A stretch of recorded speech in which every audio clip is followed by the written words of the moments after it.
Hi, welcome back to Adventure Capital. Today, Johnny speaks with Chai Mishra, the founder and CEO of Move, a revolutionary new supermarket.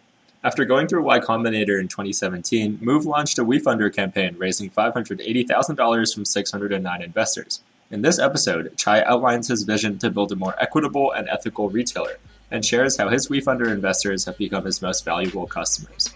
Starting with Indian political history and ending with their mutual love of Scott Galloway, here are Johnny and Chai.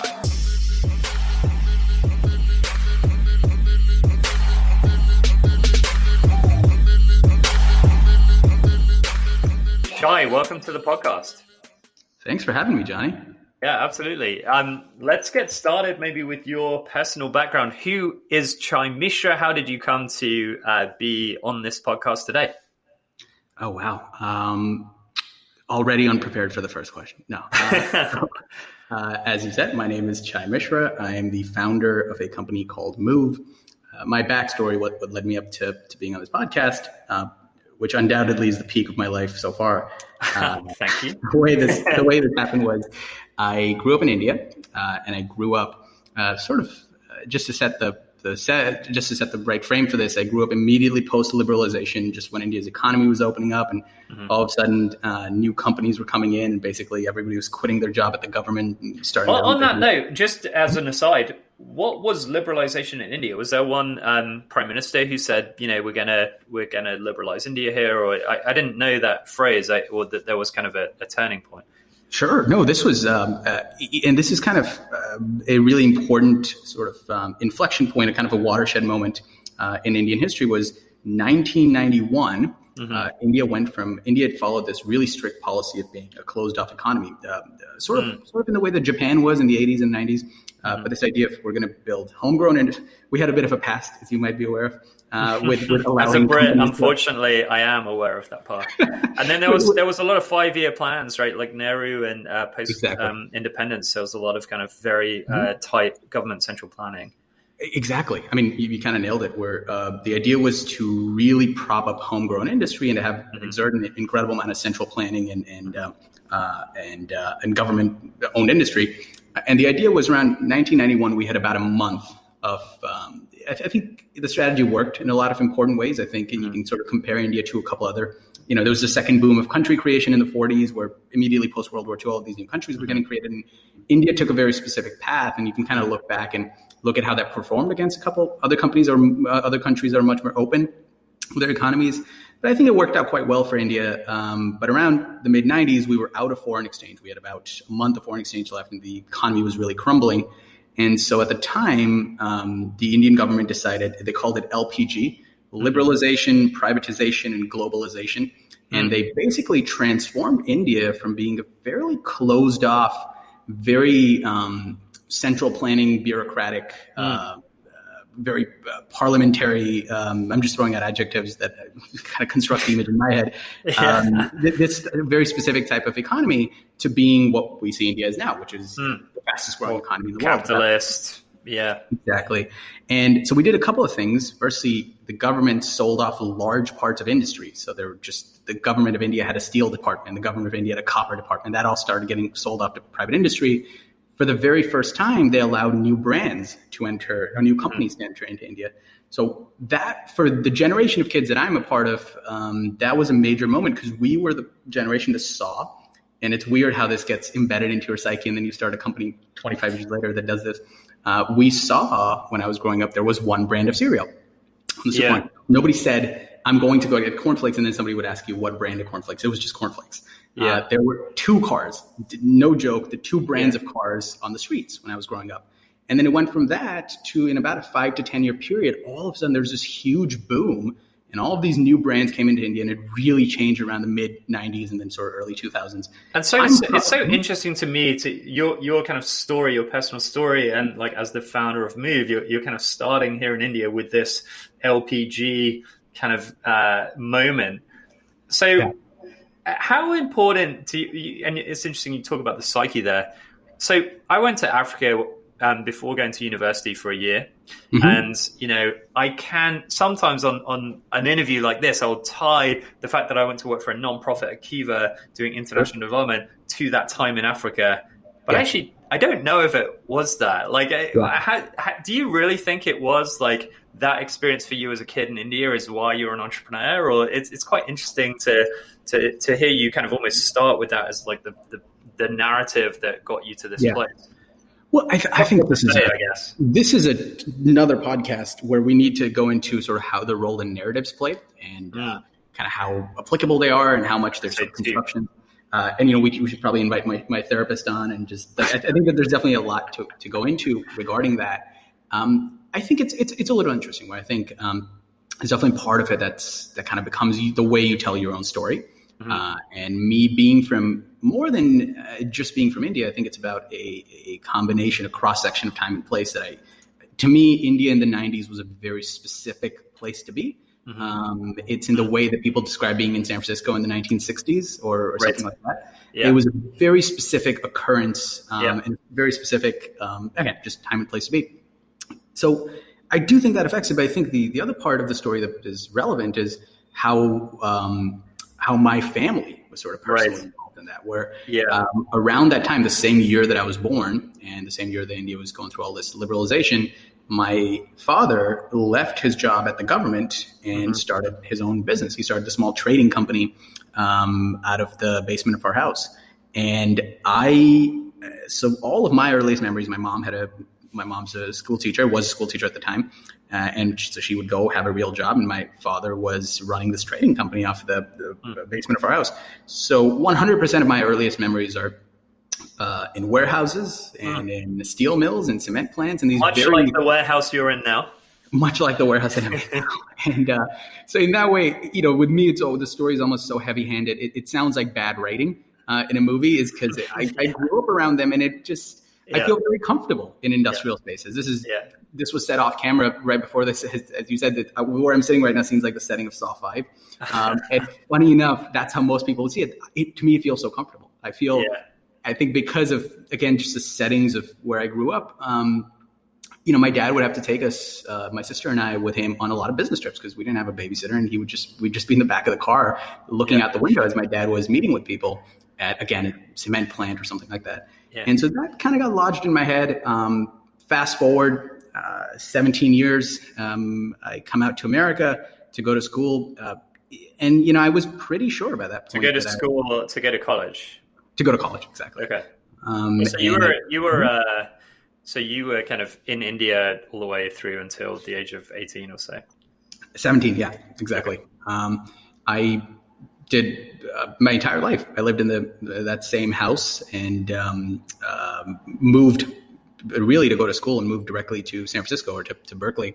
You know, I'm kind of a product of not just that time, but of my father's business and of the very specific industrial suburb of Delhi that my family lived in. And I moved out here and I knew for a fact that I wanted to be really involved in how products were getting made. I was kind of obsessively into the idea of supply chain and sort of how I would find it really fascinating that we're surrounded by all these things and that somebody had to make every single thing and it had to get to us somehow.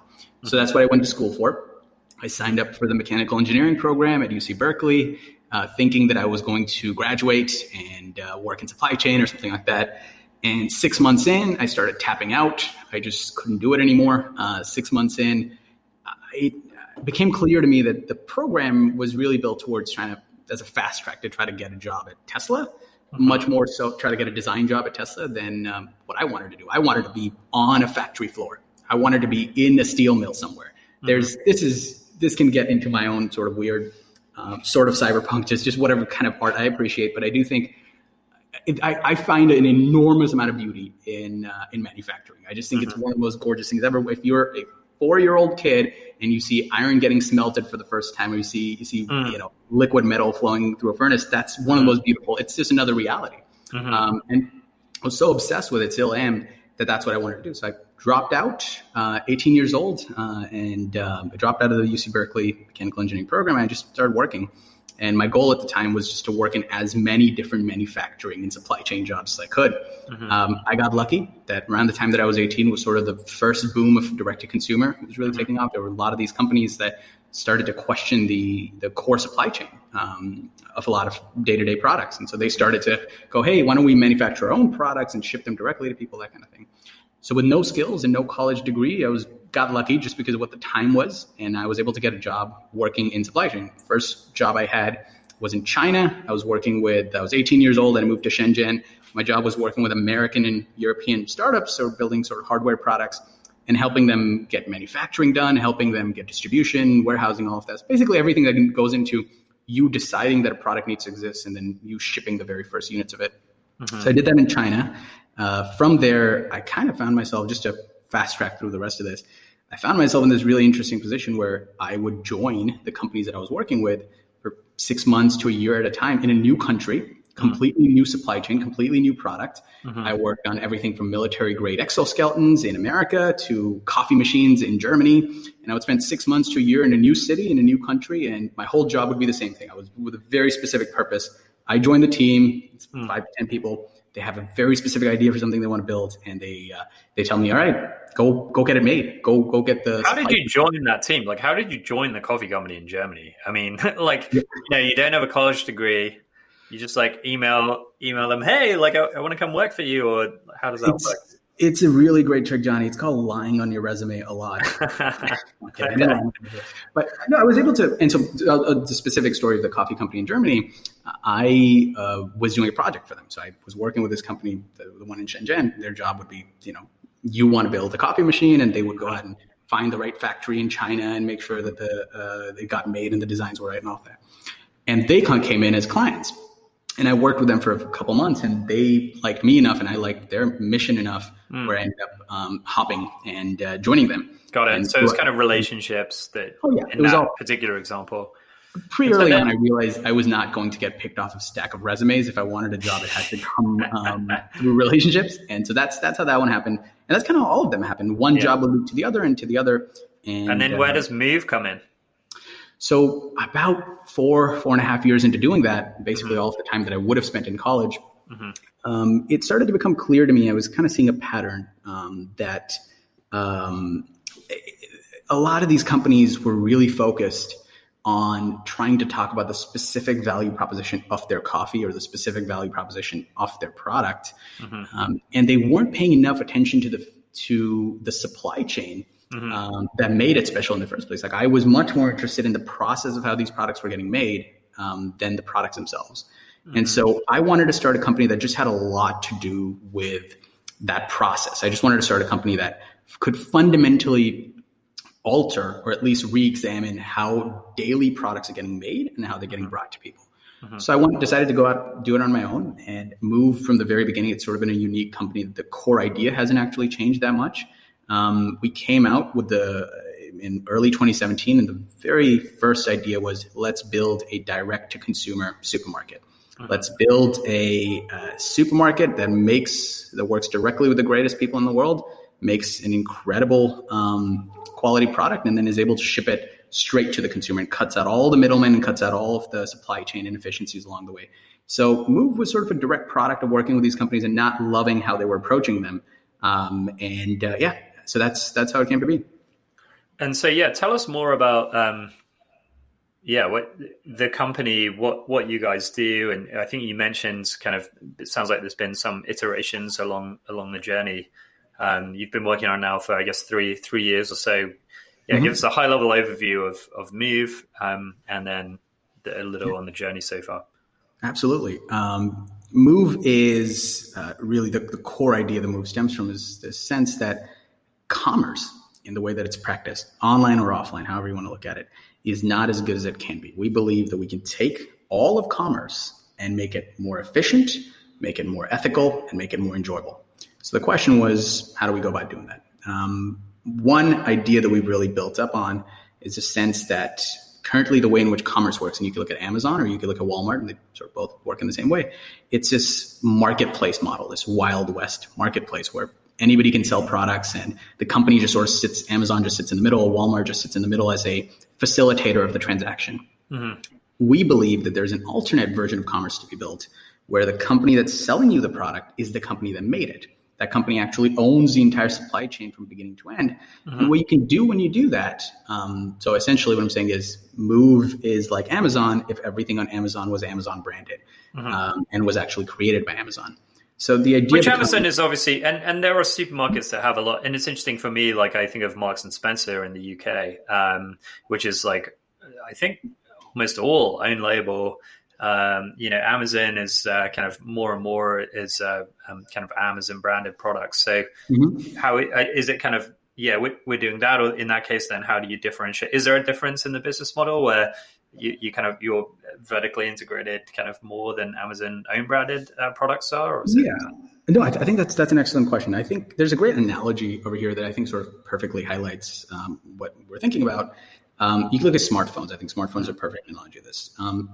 We've been calling it the Cold War. That's going to happen in every consumer sector. And what you see when you look at smartphones is, Google has laptops. You can sort of see the Microsoft analogy here. Google says, look, we're going to write the Android software and anybody can make an Android phone. And as a result, there are a lot more Android phones made and sold than iPhones. At the same time, Apple comes along and says, no, we're going to make the software. We're going to make the hardware. We're going to make the store. We're going to own every. So you're Apple to Amazon's Google. Exactly. Yeah. We're hoping to build the iPhone for commerce. And when you say Cold War, what do you mean by that? Yeah, I think that's a good question. This is my favorite. Do you mean like Amazon is capitalism and you're the Soviet Union? Because it almost like, going back to what you said earlier about kind of pre-LPG India, there's like one brand of cornflakes and that's, there's the Move brand of cornflakes, right? That's fair. Yeah. I think. So what did you mean by the Cold War? I think the Cold War is that we're going to see it's about two conflicting ideologies. That's the sense in which got it. I wouldn't call us the Soviet Union, but I know. I was like, I doubt that's what Chai meant by that. Yeah. No, but I do think that you're onto the right point here, which is the conflicting ideologies. And you see this happening with social media right now too. Is you're going to see one camp appear that says, hey, what we stand for is the maximum variety and the lowest prices possible. And that's the Amazon camp. That's the Android camp. And in return, you're paying for a little bit of your privacy or a little bit of your ethics around supply chain, a little bit of sort of the brand and kind of how you feel about it. You're paying for it in all of these other ways, but you're not paying for it with cash. And then there's another camp that says, no, we're going to deliver an incredible customer experience, an incredibly ethical supply chain, an incredibly compelling brand vision.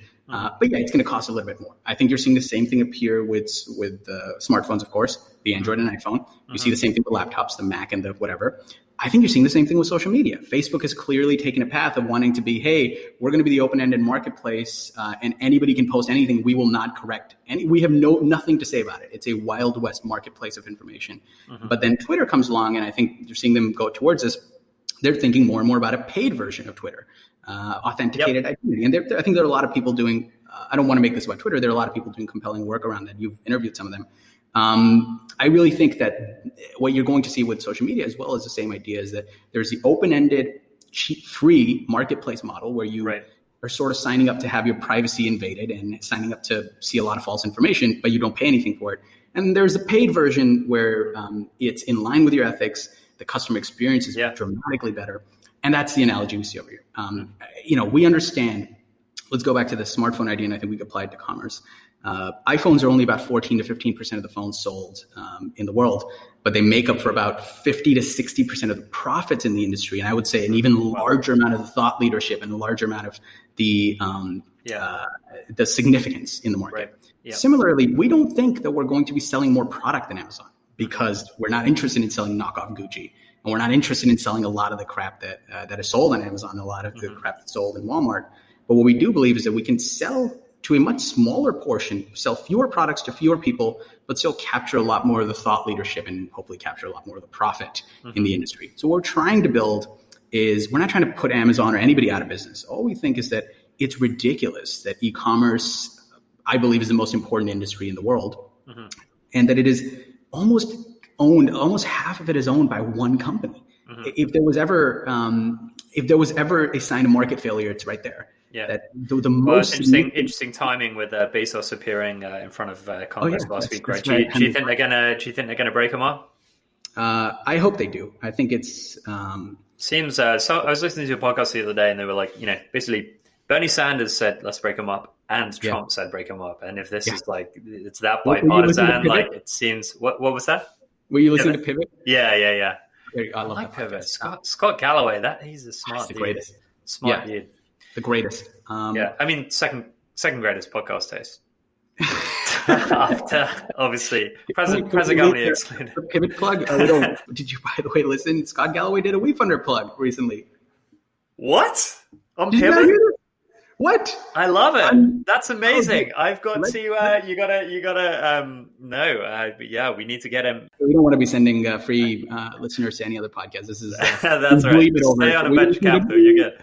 Okay, so that's an awesome articulation of the vision and the kind of, I guess, the Apple to Amazon's Android, and the kind of quality and also kind of ethical sourcing and supply chain versus the kind of the paradox of choice and just kind of mass proliferation of stuff that you'll find in a Walmart or on Amazon's virtual shelves. So I guess transitioning a little, that's the vision. Tell us about how it's been going. So you raised on Wefunder, what was it, about a year ago? You launched it soon afterwards. You then coronavirus hit. Tell us, give us the journey of the Wefunder raise and then how things have been going since then. Yeah. So a lot has happened in the last year. Understatement of the century. It's been an eventful year for all of us. So we launched on Wefunder almost exactly a year ago. And we came out of that campaign with a group of really dedicated investors, but also members in the store. An important detail about Move is not only do we not sell everything, not only do we not sell from every producer, we also don't sell to everyone. We are a members-only store. And so Wefunder gave us our first group of members. We ended up selling quite a few memberships on Wefunder and, of course, ownership in the company. Is that why you decided to raise capital on Wefunder? Exactly. This was sort of going to be my punchline for the whole podcast, but this is I'm glad we got to it, which is that an important point of making commerce more ethical when we talk about the iPhone and the Android or whatever. One of the most important points of making commerce more ethical is to try to make a supply chain that works for everyone in the supply chain. There are two parts to that we see. One thing is being making pricing incredibly fair and incredibly transparent. So on Move, everyone can see exactly how much money the producer makes and who the producer is, exactly how much money the warehouse worker makes and who the warehouse worker is and how much profit we make. So that's part one. Part two, and where Wefunder comes in, why we started off, our very first memberships were all sold on Wefunder, is that we have to make ownership public. In the last 2 years, just think about this. In the last 60 years or so, in the last 6 decades, the two largest retailers in America have produced the richest man in the world and the richest family in the world. That's what they produce. And they've done that off of the backs of Amazon and Walmart. Exactly. And they've done that off the backs of the lowest paid workers. Walmart puts more people on, puts more employees on food stamps than any other company in the world. They've done that off the backs of the lowest paid workers, whether it's a grocery store cashier or a warehouse worker, and the most exploited producers. There is why I believe Amazon should be broken up. There is no single company more detrimental to the health of small businesses selling online than Amazon. There are so many bodies in that graveyard that Amazon leaves behind. It's ridiculous. And it's interesting. I think your point here is a concentrated ownership model is leading to kind of societally detrimental outcomes. I think one thing that's kind of interesting for me working for Wefunder is you said it, the richest man and the richest family in the world. Imagine if. I guess they're the founders, so it's a little bit different. But there's a lot of investors. There's a lot of venture capitalist investors that have made a lot of money in Amazon and Walmart too, right? And so imagine if that wealth was kind of also being shared around kind of individual investors through a platform like Wefunder. I give one example of Jason Canis, who invested $25K in Uber and made $125 million in the IPO, so 5,000 extra return. But imagine if his $25K initial investment had come from 125 people putting $200 in. Now you have 125 new millionaires as opposed to one existing millionaire having 125 million more. I mean, I think you just nailed it. That's exactly it. And I think there's no better application for a communal ownership model than commerce. Because people get to not only be owners in the model, they get to be active participants in the growth of the model, right? Have you seen that? Like, have you seen any example? I read a blog post recently about NeuroHacker, which does DTC, sell DTC, and so they gave me their sales data, and I was able to basically map that to investor data. And we saw, okay, you have a lot of new customers who were not previously customers invested, and similarly, once your existing customers invested, then they have a lot higher LTV going forward, lower churn. So do you have any like anecdotes or data there, or is it just kind of, it's more of a vision?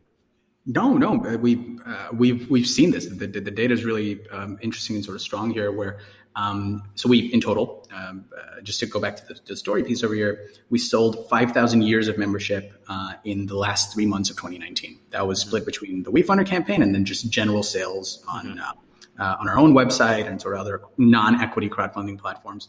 That was the last quarter of 2019. Since then, in the beginning of this year, we began letting people into the store. We sold these memberships and we started letting people into the store.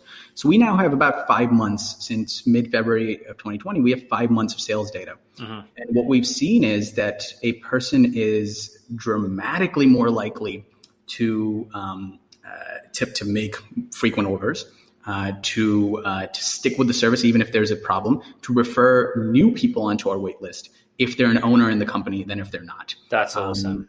Our Wefunder backers are, I mean, without a doubt, doesn't matter what metric you look at, the greatest customers we have. And I think bottle that. That's just the title of the episode. That's a tweet. Our Wefunder backers are the greatest customers we have. Period. End of interview. Yeah. Let's call it. We're done. I think I just want to kind of pull out one more interesting sort of data point over here that I think really matters. You know, we understand something about our model, and I think we were trying to talk about this earlier.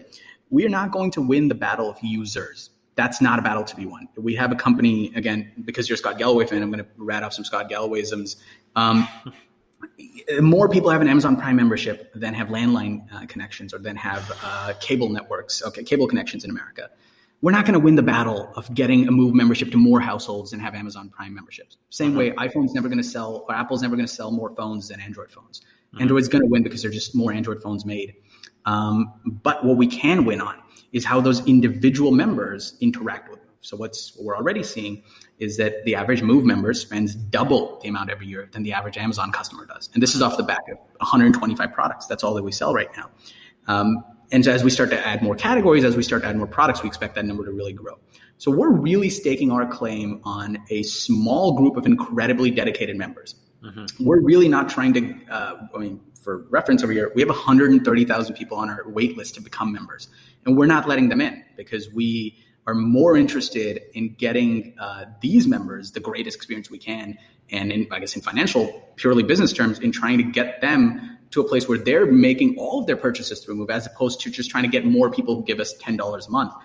We're more focused on getting more usage instead of more users. Got it. Love it. So Wefunder is the greatest way to do that. Just kind of the last thing I would say about this, just think about the idea. I see this a lot with our Wefunder backers. I'm in touch with a lot of them. I text back and forth once a week or something, and they make some of the largest orders on Move, and they keep making those orders. So imagine giving $10,000 to a company. Imagine investing $10,000 into a company and then also ordering $250 worth of groceries every single week, right? And the reason that they're doing that, the reason that that's not excessive is, and I've heard this from at least a dozen people now that invest in the Wefunders, it feels like giving money to your own company. Because when you're buying products, to them it feels very similar to when I make an order on Move, as it should, which is it doesn't feel like I'm being extravagant. It doesn't feel like an expense. It just feels like the right thing to do. I need to buy groceries. Where else am I going to buy them? First, I'm going to get them on Move. So that's a really, really interesting data point over here, where I think the way in which our Wefunder backers interact with Move is fundamentally different from how other members interact with Move. We have great members all around, but Wefunder is truly the source of all of the greatest Move members we have. And last thing I'd throw out there is our top 100 customers, our top 100 members in the last 5 months have spent roughly $75,000 on Move. And that's what it is. And I would be willing to bet that a big majority of them are actually Wefunder backers. So anyway, that's awesome.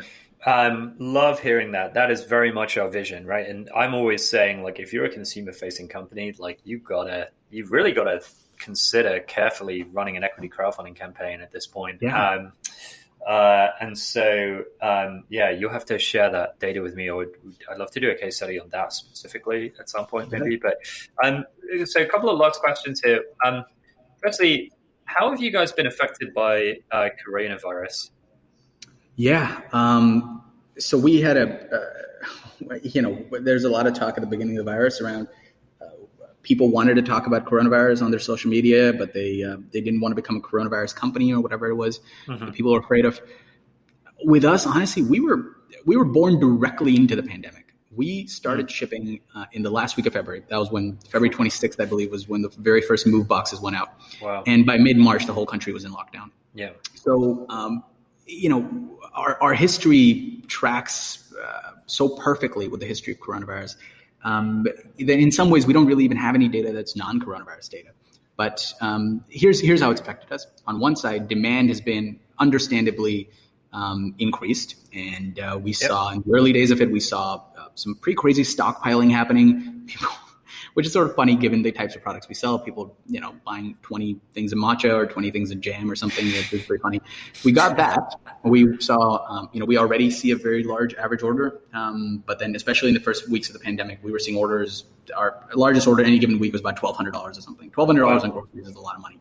Well, I would have thought the demand side would be like very, as I would have thought you guys would do well through that as a remote online supermarket, but I would have thought the supply chain would have massive issues. Precisely. Yeah. So demand has done incredibly well, and at the same time, supply has been very difficult. We got to this place around mid-April where, and again, demand plays into supply, so it's they're not fully separable. But we got to this place where about 80% of our store was sold out. It was impossible to get products manufactured and into the warehouse. If you just sort of go back into the supply chain, just looking at, even if the person that makes our pasta sauce was still able to cook pasta sauce, the jars that they put it in came from China and they're not manufacturing anymore. And then even if they were able to make it and put it in the jar, FedEx freight wasn't operating, and all kinds of problems basically throughout. Every step of the global supply chain broke down, and we felt every step of it. So that was very challenging, especially in a time with incredible demand to not have supply. And we made a decision at the time as a company. There was a lot of talk around, if you think back to mid-April, there was a lot of talk about how there's a land grab going on for online grocery. Online grocery, an interesting data point here, is it is both the largest consumer sector in the world, and it is also the fastest digitizing sector in the world, which is very interesting. Grocery, rather, is the largest and the fastest digitizing, which never happens. When do you have the largest sector that's also the fastest growing? So there was a lot of talk about how there's a land grab for online grocery, and you need to be spending as much money as possible acquiring customers. And we made a decision as a team to say, no, there is a land grab going on, but it's not a land grab for demand. It's a land grab for supply. What matters right now is if we can build a COVID-proof supply chain such that when this pandemic is over, we have the greatest service, we have the greatest offering. That's another Scott Galloway ism, right? He's talked about Amazon investing in a COVID-proof supply chain as well. I believe he has, and I think anyone that isn't doing that is really kind of making a big mistake. But I think from our perspective, we still think that Amazon is the way that they have to go about doing this. They still have to.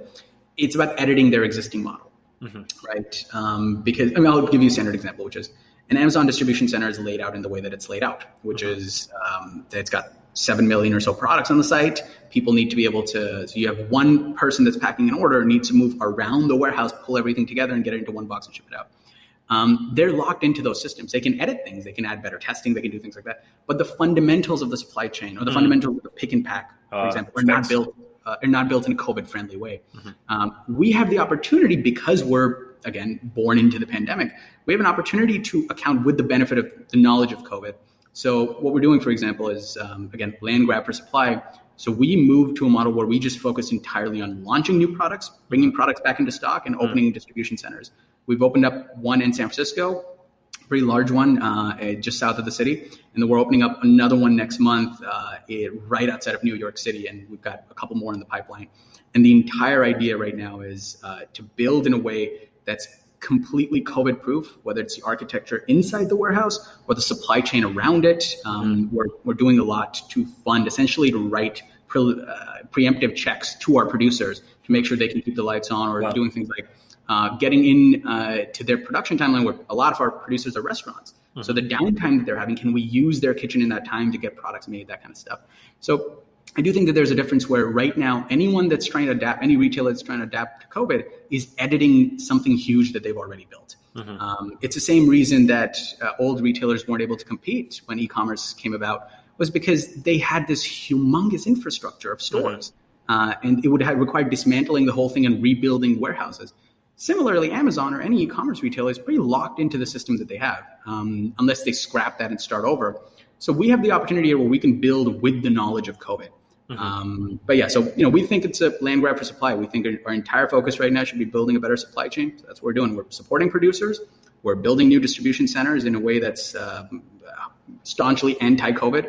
And then finally, we're restricting the number of members that can get access to the store. The fewer the members we have, the better access we can give those members to fairly sought after products that basically you can't get anywhere else. So anyway, that's how we're thinking about it. Very cool. I love it. We're kind of over time, so just a couple of questions we ask everyone who comes on to round us out here. First is a piece of advice for a founder who's considering running an equity crowdfunding campaign. Yeah, I would say think about it in a way larger than just fundraising. Think about it, that was a terrible sentence. Think about it as more than just fundraising. Here's the simple math that I would throw out. In our case, and in the case of any direct-to-consumer brand, anybody that's selling products online, your two largest expenses are marketing and inventory. In our case, let's say I go out and raise $1 of venture capital funding. I then need to split that up 50-50 across inventory and marketing. When I go out and raise $1 of equity crowdfunding, the 50 cents of inventory and marketing are gone, and it can all go to inventory. So as a result, you're growing at least twice as fast, and you're saving the 50% that would have gone to marketing. So Wefunder, grow twice as fast as if you raise with venture capital. That's our new tagline. It's entirely true. I think that you just need to understand, if you're thinking about raising equity crowdfunding, an important data point here is $1 in equity crowdfunding is dramatically more valuable than $1 of venture capital or $1 of angel investing, whatever. And the last point I would kind of throw out there is this is always a sign of an industry that's lost its best selling points. And this is what you see with venture capital. When they make it about pedigree and when they make it about premium branding. So a lot of venture capitalists will tell you that it doesn't look good when you raise equity crowdfunding, or, it's the badge that comes from raising from X and Y venture capitalists. They've lost all hope. They've lost all other ways of differentiating themselves. So now they've made it about branding. They've made it about looking cool, and that the actual math isn't in their favor. That's an interesting, I've never heard that before. It's an interesting take. And then last kind of question would be one piece of advice for a founder more generally, like anyone starting a company, growing a company, one piece of advice. Yeah. Oh man, I'm always very cautious giving advice to founders because it's so unique to each person. I would really say be very, very, very thoughtful about why you're starting the company. And really, I think it's worth spending a lot of time before you start the company just thinking about why you're starting it, not what you're going to do and not how you're going to do it.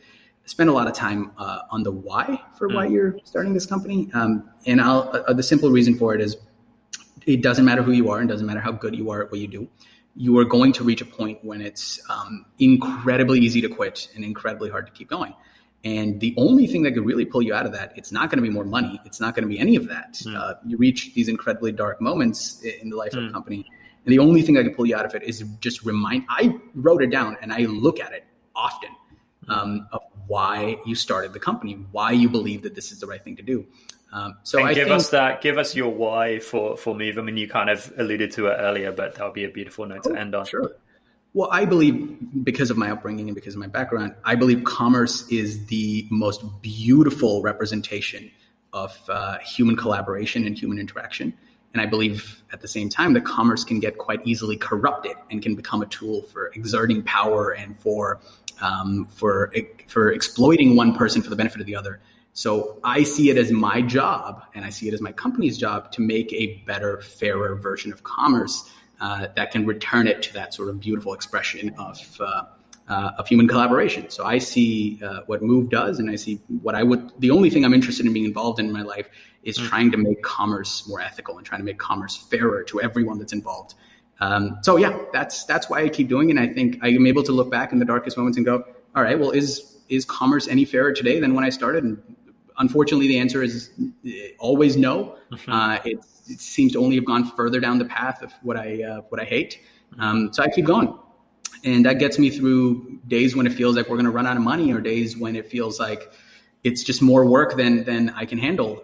It gets me through all of that. Is the why is very important. So I would say to any founder, be very clear about it and make sure you spend the time to remove your ego from it.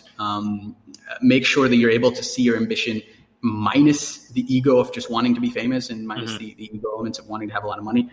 Those are important and valuable things to have, but you need to be able to articulate very clearly to yourself and to no one else why the hell you're doing this. And so that would be my one advice to founders. That's what a great note to end on. And thanks so much. We've covered a lot of ground, from Indian politics to Apple versus Google as applied to commerce, and the challenges of coronavirus. I loved what you said about your Wefunder investors being your most kind of valued and revenue generating customers.